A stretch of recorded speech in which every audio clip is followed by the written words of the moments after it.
Hello and welcome back to the Villa podcast. I'm here as always with my good friend Dan Wiseman. Dan, Zrinjski Mostar won, Aston Villa won, morning after the night before. We got the job done, qualified top of our group, don't have to worry about the Europa Conference League now until March. And ultimately, we've set out what we achieved to do, didn't we, mate? That's the main thing. Is that we got through and we got through top. You're absolutely right. The main thing is that we don't play that playoff round to get into the knockout stages. That's the main thing. It's 2 less games for the boys, travelling home and away to God knows where, which is the main thing. Absolutely. It's about keeping these boys fit, keeping them fresh, staying in the competition ultimately, and making sure that we're in prime position to get not only less football this year, but a better draw, hopefully, when we eventually do get the brackets for the knockout stages of the Conference League. So the main thing he's done, we've not wowed or dazzled really in the group stages. It's only been one game really where we blew anyone away in Alkmaar. It's been perhaps a little bit more attritional than perhaps we would have imagined at the start of it all. But in years to come, the history books will say that we topped this group with only 1 defeat, scored 12, conceded 7, best goal difference of anyone alongside us. That's the main thing. Absolutely. And it's good for the coefficiency as well, which is something we spoke about before. With Newcastle and Manchester United failing to get any European football, it means that the 5th Champions League spot that could be awarded to England is potentially in jeopardy. The silver lining to that is, though, every other English team that remains in European competition did top their group, and you would imagine that would all go reasonably far in the competition. I think it's fair to say, knock on wood, that we have a very good chance of winning this. There's some big teams that are going to be left in this competition, but you would have to back us as the bookies' favourites at the moment. Obviously, Arsenal, Manchester City, they speak for themselves, and West Ham also topped their group in the Europa League, and they look like a different beast in Europe. Really, to be fair, their group was quite difficult. Get a big win with Freiburg the other night, so that's important. But as we mentioned, missing out on them playoffs, mate. Some big teams have fallen into the Europa League.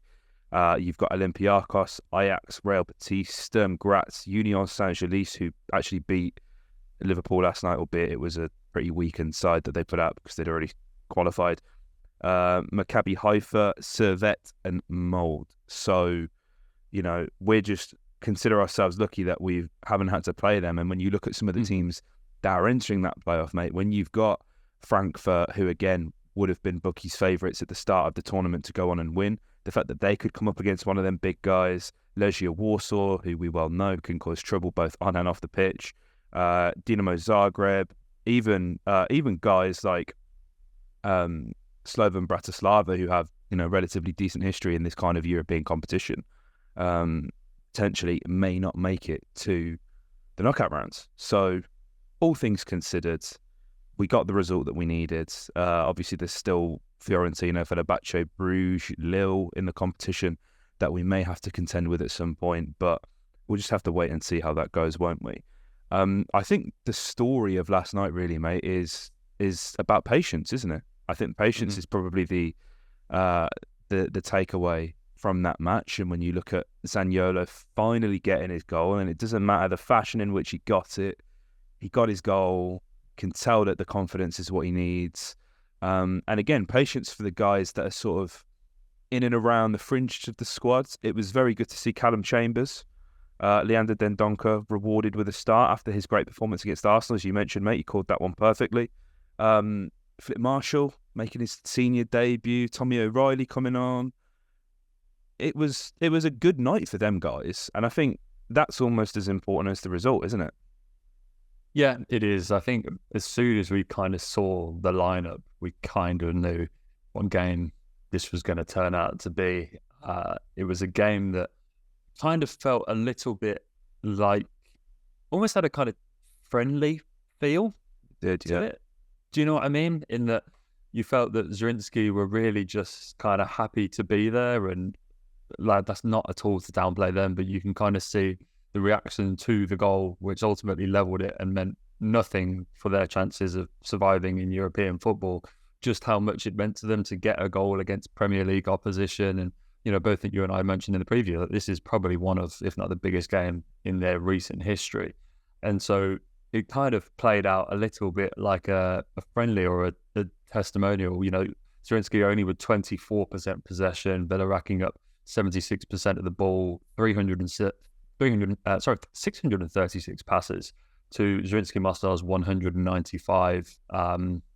It was a game that really felt quite bizarre. I don't know what it was, obviously because of the nature of the stadium as well, given that you've only really got that one larger stand behind the cameras as well. So when you were watching on the TV broadcast, you couldn't actually see any spectators.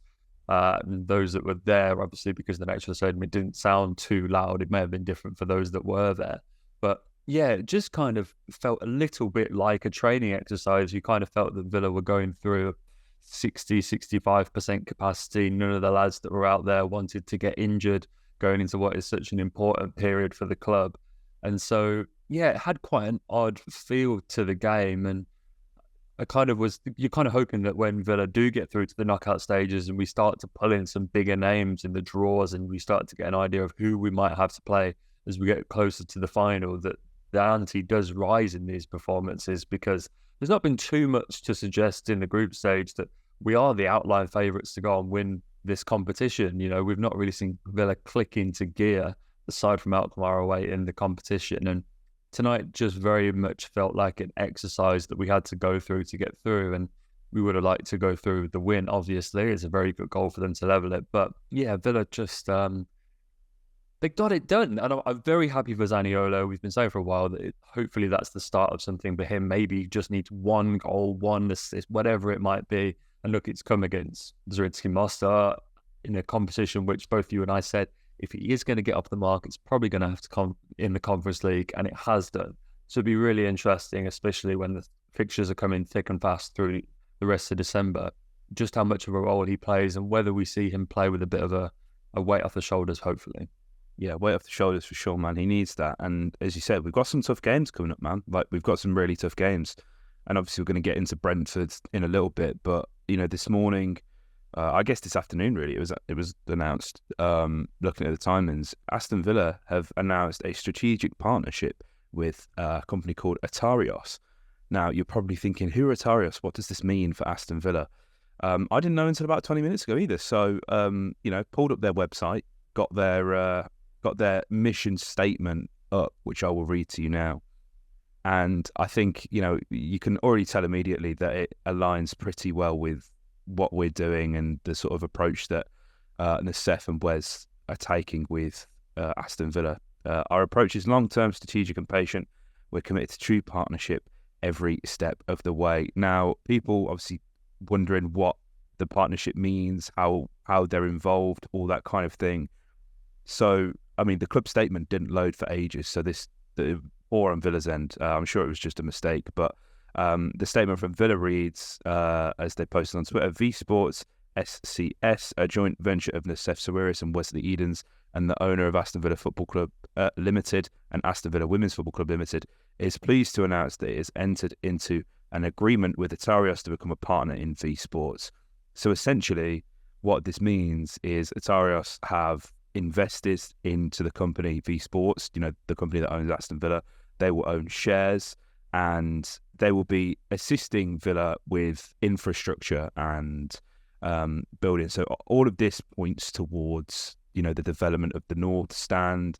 I imagine if and when it ever gets done, not that I'm an expert with local councils and how all that stuff work. We know the club have been very, close to Andy Street, obviously the mayor of Birmingham, and discussing how we can improve the transportation infrastructure in and around Aston.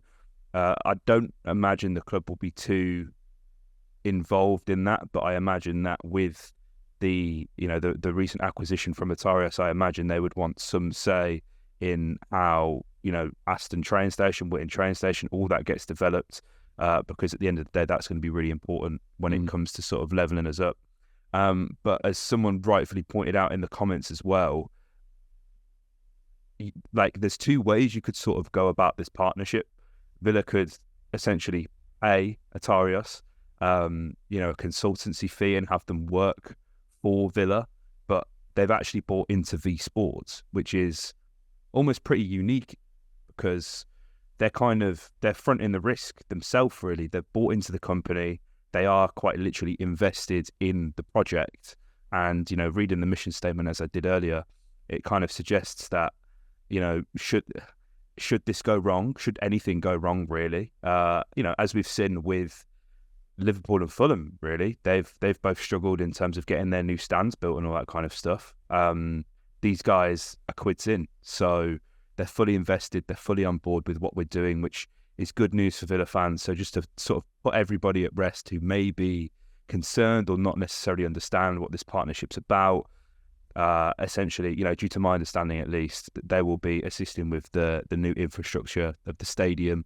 And as I said, they're invested in V Sports, which is probably the most interesting aspect of this, as I said. So they will be all in on making sure that they get a return on their investment, that they provide us with a product that, we can be very happy with. And it's going to be interesting to see where things go with the sort of stadium redevelopment and all that, mate. Because I think it was John Townley. It was either John Townley or Matt Mayer tweeted the other day that as of next season, we're going to be reducing our capacity to 33,000 at Villa Park whilst they start this work. Obviously, we've got the Euros.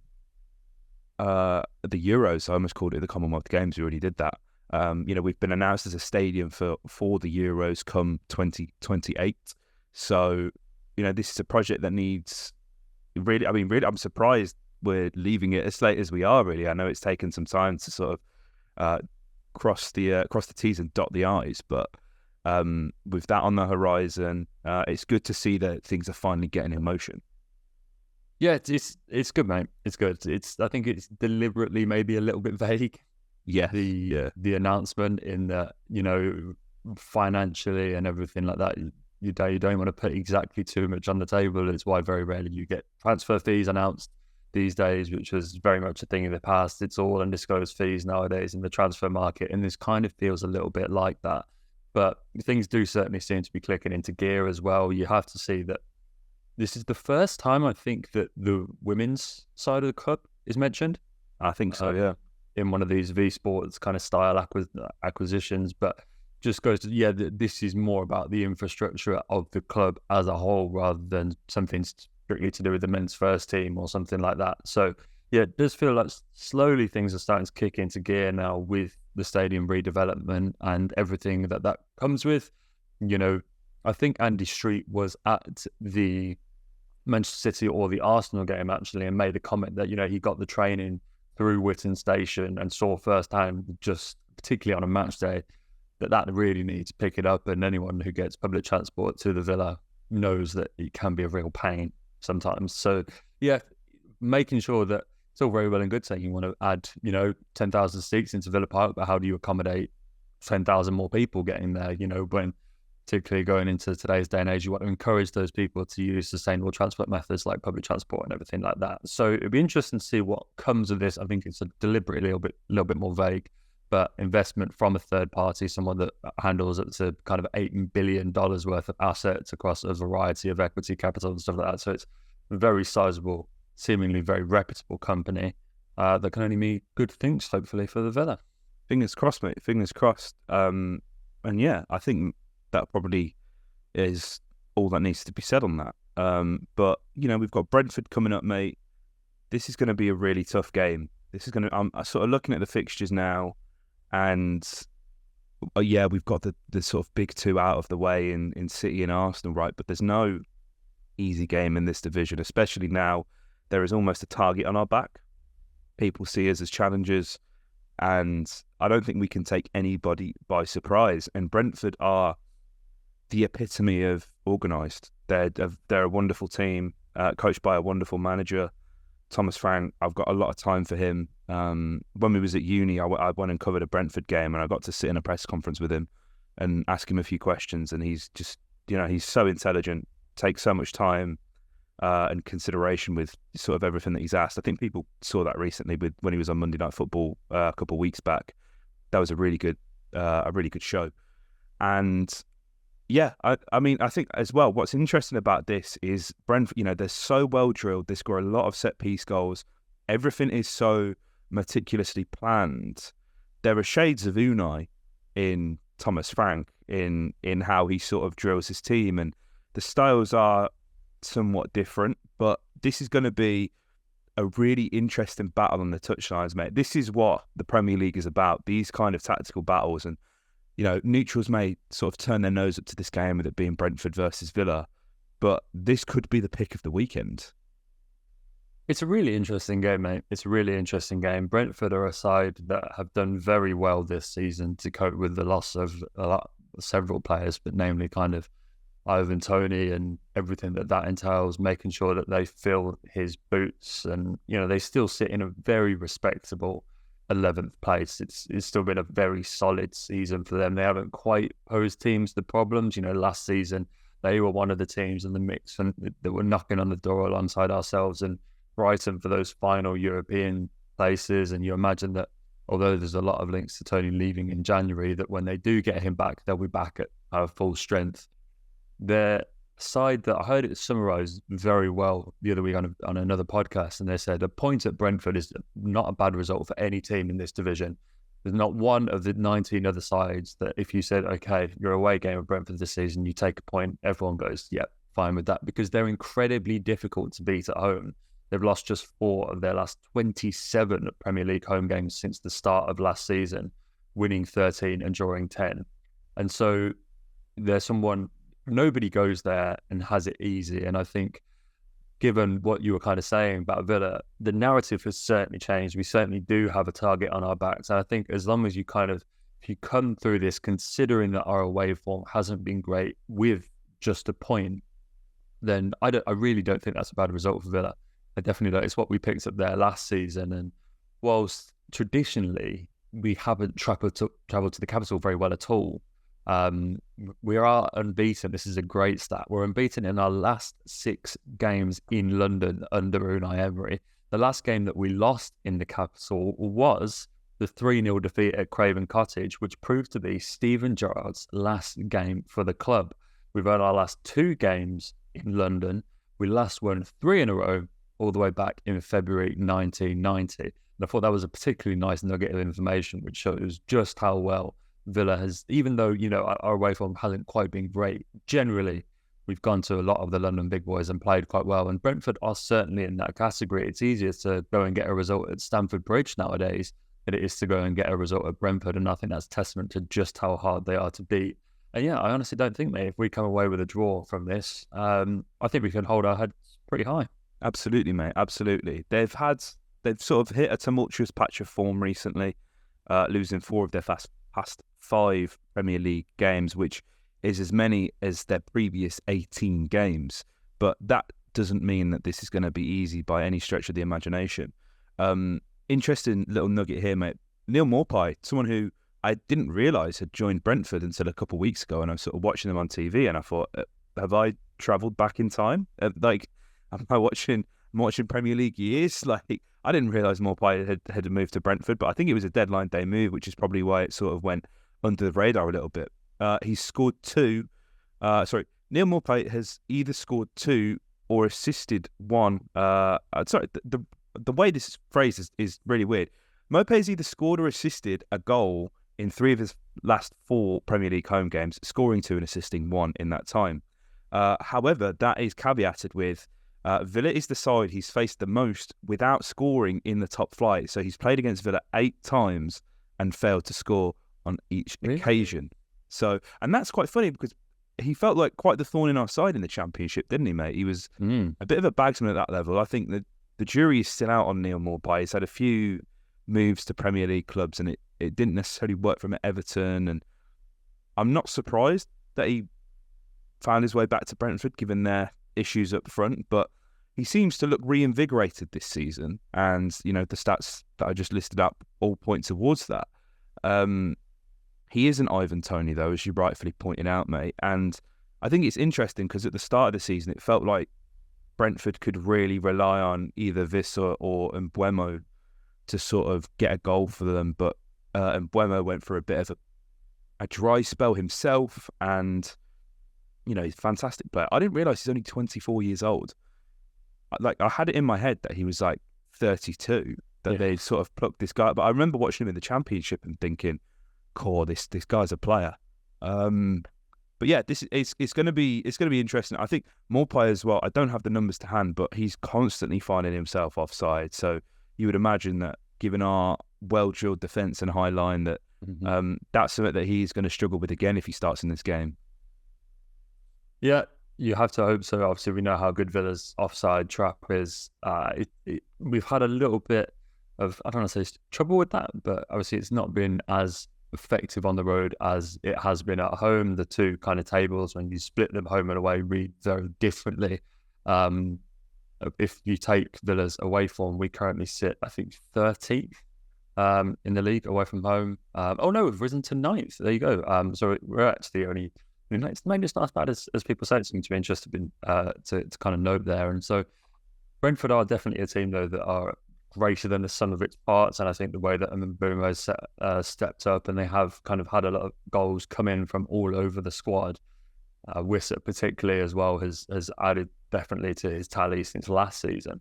So yeah, they're a very interesting side. I always kind of wonder, if you plucked one of those players out, how would they go and perform elsewhere? I think Thomas Frank has really raised the bar of that squad, and it's interesting because they don't play great football. No, they don't. They're very difficult. They're very physical. There's a lot of direct football to Brentford. I think because of the club model that they have, how well they recruit in the transfer market and everything like that. Thomas Frank being such a young and astute manager, people have this impression that they kind of play, but they're very different to Brighton, or a club that they're compared to a lot of the time. And so I think they're more bruising than perhaps they have a reputation for. And any club that has Ben Mee, as Villa well know, stand up to that test. So I think that's why they're particularly difficult at home. And I think Morpé is a player that is very much bought into that. I think he's someone, even if he's not necessarily scoring, there's a lot of yards that he covers. He's a very useful pressing asset and stuff like that. So Villa do have to be wary, not just of him, but of kind of the way that they've shared the goals throughout the team. There's not really one man aside from Bryan Mbeumo that you single out and go, yeah, if you nullify him, you've got Brentford now down. It's very much a team effort. You have to make sure that across the pitch, you're more than on your game, because Brentford's one of those places, if you turn up at 95%, 90%, and you're just a little bit off the ball, they'll beat you. And so Villa have to turn up here. It's really important. I think, as I kind of keep saying, as long as we keep unbeaten, as long as we don't defeat here, particularly given the games that we've got coming up, there are some nicer fixtures after this. We've got Sheffield United at home and Burnley either side of a trip to Old Trafford, which looks like a place where we could go and get points at the moment. Most important thing for the Villa is just to keep their heads high, make sure we get another point on the board at least, and keep moving into those home games. Absolutely, mate. Absolutely. And I think Brentford have done a really good job of keeping their reputation for playing good football from the Championship, because, as you say, they've almost had to do a 180 in terms of style, but they've adapted well, and that's a sign of a good manager and a good team. They are more than some of their parts. They're a very honest team. And historically, we just don't play very well against Brentford away, do we? We just always seem to struggle, especially in the Championship. It's a place that we felt like, I know Griffin Park and the sort of Brentford Community Stadium, two different places now, but regardless, every journey we make to Brentford away seems to be difficult. And for that reason, mate, I'm going to predict a 1-1 draw. Yeah, I see that, mate. I see that. That would have been my prediction as well. I do see a draw coming out of this. I'll go 2-2. It's unusual that neither of us predict a win, but there's a lot going on at the moment, and I do really respect this Brentford side, so I'll go 2-2. Absolutely.